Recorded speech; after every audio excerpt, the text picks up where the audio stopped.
అందరికీ నమస్కారం. కార్తీక మాసంలో ఒక్కో రోజుకి ఒక్కో ప్రత్యేకత ఉంటుంది. ఈరోజు క్షీరాబ్ది ద్వాదశి. దీనిని ప్రబోధన ఏకాదశి అని కూడా పిలుస్తారు. అంటే లక్ష్మీనారాయణల వారు క్షీరసాగరంలో నిద్రించే నెపంతో విశ్రమించి ఈరోజు మేల్కొంటారు. ప్రబోధనం అంటే మేల్కొనడం. ఈరోజు తులసి కోట దగ్గర ఒక దీపం పెట్టుకున్న చాలు, చాలా మంచిది.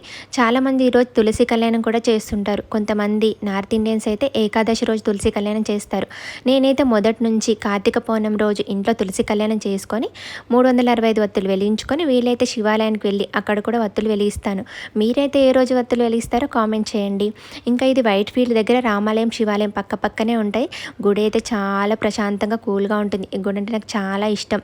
ఇంకా మా వారిని బతిలాడి కొంచెం ఆఫీస్కి లేట్గా వెళ్ళండి అని చెప్పి మా పెద్దమ్మాయి, నేను, మా వారు గుడికి వెళ్ళి అక్కడ ఉసిరి దీపం పెట్టుకున్నాము. తులసి కోట దగ్గర కూడా దీపం పెట్టుకొని బయట చెట్టు కింద నాగదేవత ఉంటుంది, అక్కడ కూడా దీపం పెట్టుకొని ఇంటికైతే వచ్చేసినామండి. ఓకే అండి, ఉంటాను.